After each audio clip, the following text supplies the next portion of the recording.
So when we first started talking about charts, I had mentioned that there are many different types of charts you can work with. Some charts are better suited for larger amounts of data, like a clustered column chart. Some charts are better suited for smaller amounts of data, perhaps a single column of data or a single row.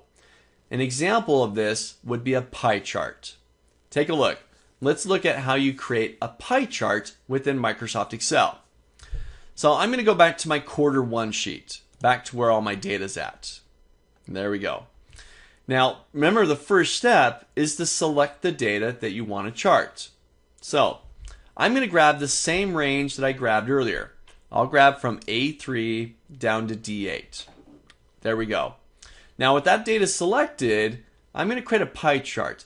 But remember, a pie chart is better suited for a single axis of data. A single column, like a single month, or a single bill, a single row. Watch this. So I've got all that data selected. I'm going to go up to Insert. I'm going to go over to Charts, and this time I'm going to grab a pie chart. And I'll just do the default 2D flat chart here, pie chart. So I'll select that, and there's my chart. Let's just move it down below so I can get a little bit more visual here. So now what did it give me? Did it give me all the months with all the bills? What am I looking at? Remember, a pie chart better suited for smaller amounts of data, a single column, a single row. So what I really got here is a single row worth of data. I got rent for all 3 months. So I got a pretty equal pie chart there, a little peace sign going on there, right? Well, that's great, right? But maybe it's not rent that I wanted. Maybe I wanted gas, or maybe I didn't want a bill. Maybe I wanted to break this up by a month. I want to see February's data with all of the bills. Well, how do I do that?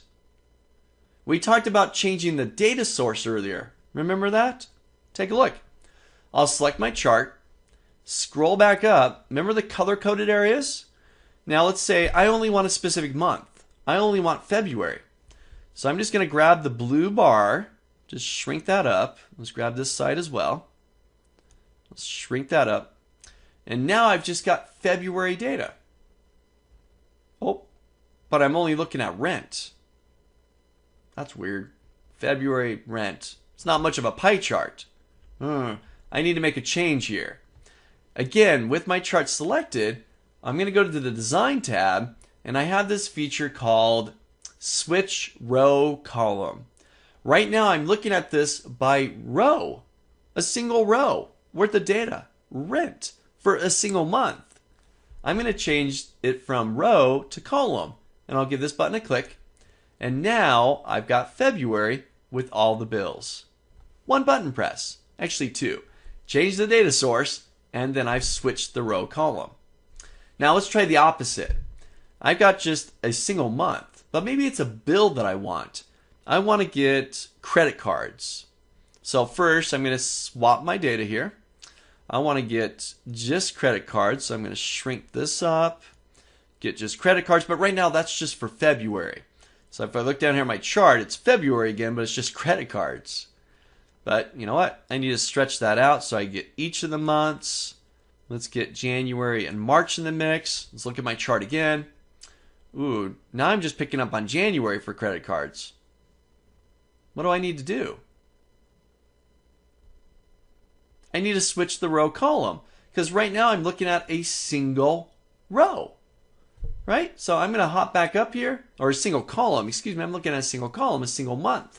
So I'll click this button, switch the row column, and now I'm looking at credit cards, and I can see all 3 months there. So a pie chart, very effective in describing your data, kind of more percentage-wise of this 100% pie. But remember, it's better suited for a single column or a single row of data. So you can manipulate the data, pick up on the specific month or specific bill, but remember, on the Design tab, you've got the Switch Row Column feature, so you can pick up on the appropriate data. Try this out. Build a pie chart. You decide. Do you want to do a specific month? Do you want to do a specific bill? Work with the Switch Row Column. Get a feel for working with a pie chart and how to present that data. Try it out.